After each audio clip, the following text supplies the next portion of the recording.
আজকে আমরা একটা বই থেকে একটা গল্প পড়ব, যে গল্পটা আসলে রাইমসে লেখা। বইটার লেখকের নাম হচ্ছে দেবজ্যোতি ভট্টাচার্য, আর বইটার নাম tales of far and beyond. এই বইটাতে অনেকগুলো রাইমসের মধ্যে দিয়ে বলা গল্প আছে। তার মধ্যে প্রথম গল্প হচ্ছে দ্য অ্যাডভেঞ্চার অফ র্যান্ড। আমরা শুরু করছি। Let us start.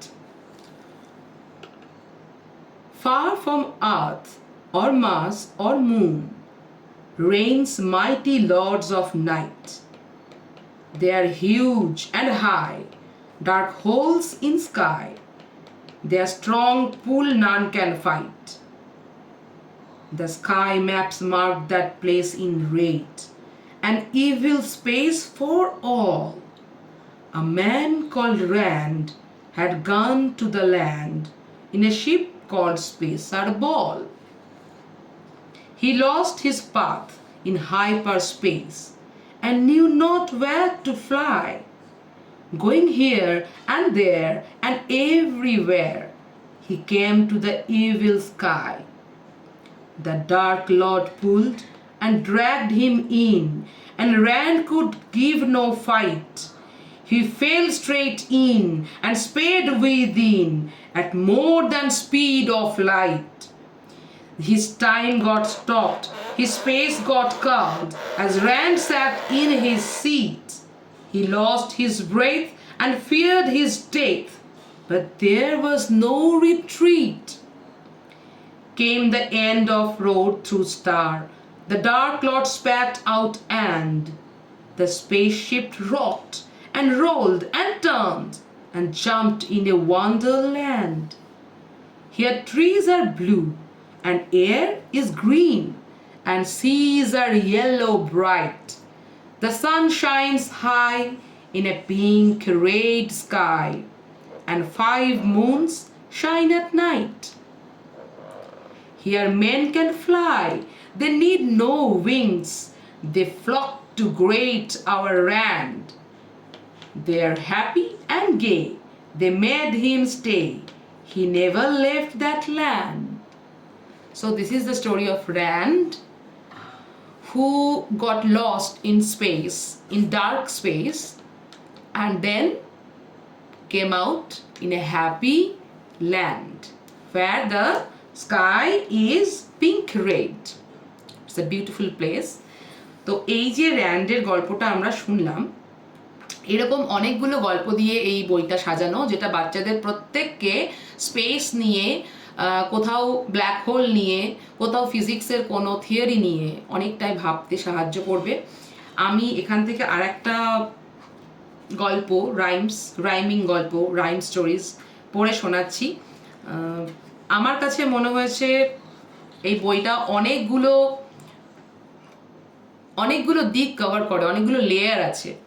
একই সঙ্গে সায়েন্টিফিক স্টোরিজ এত ক্রিয়েটিভ ওয়েতে লেখা এবং এত ভালো ভাষা, এত উন্নত লেয়ার্স অফ ইমেজারি দিয়ে তৈরি, প্রতিটা শব্দ ডাবল মিনিংয়ে রয়েছে। প্রথমেই হয়তো বাচ্চারা সেটা বুঝতে পারবে না, কিন্তু এটা এমন একটা বই যেটা আমরা যেরকম আগে বলতাম যে আমাদের প্রিয় বইগুলো যখন আমরা বড় হয়ে পড়েছি, হয়তো ডাকঘর, হয়তো অমলের কথা ছোটবেলায় একরকম লেগেছে, যখন বড় হয়ে পড়েছি তার মানে সম্পূর্ণ বদলে গেছে। প্রত্যেকবার পড়লে পরে নতুন নতুন করে একটা কিছু ধরা দিয়েছে অর্থ।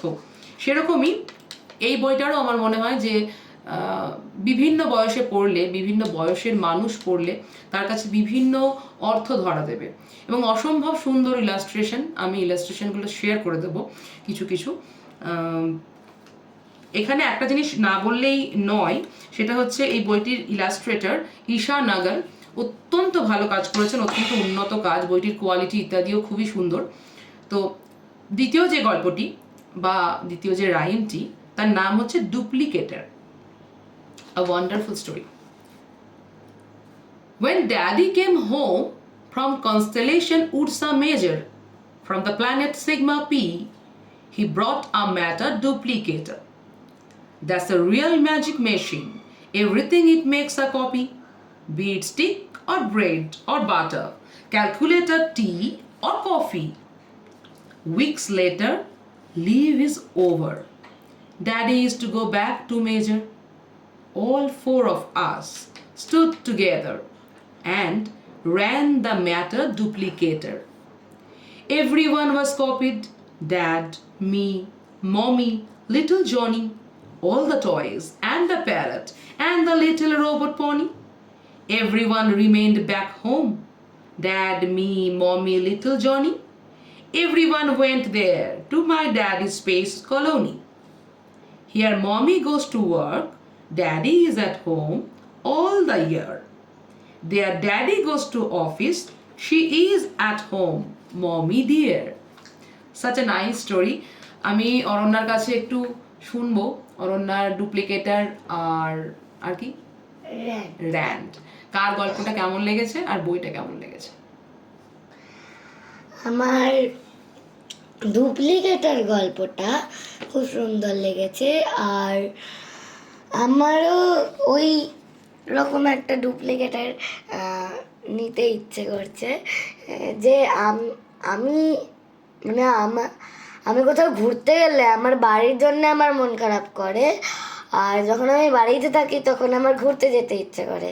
তাই জন্যে ওই ডুপ্লিকেটারটা আমার খুবই কাজে লাগবে। আমি কপি হয়ে যাব, দিয়ে সব সময় আমি ঘুরতে যাব আর সব সময় আমি বাড়িতে থাকবো, খুব মজা হবে এইসব ভাবি আমি।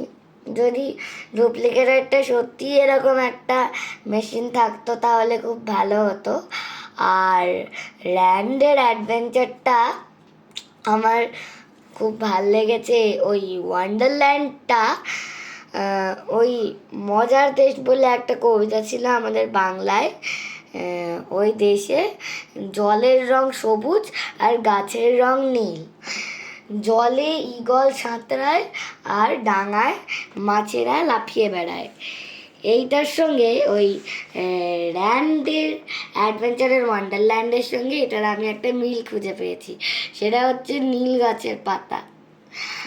হ্যাঁ, আর বইটা আমার খুবই সুন্দর লেগেছে, ইলাস্ট্রেশনগুলোও খুব সুন্দর। বইয়ের প্রথম পাতাটায় একটা অ্যাস্ট্রোনটের ছবি দেওয়া আছে, ওটা আমার খুব কিউট লেগেছে, ওটাকে আমার বসে বসে চটকাতে ইচ্ছে করে। আজকে আমি যখন পড়তে বসেছিলাম আমি 1000 বার করে বইটার দিকে তাকাচ্ছিলাম। টাটা করে দাও। টাটা।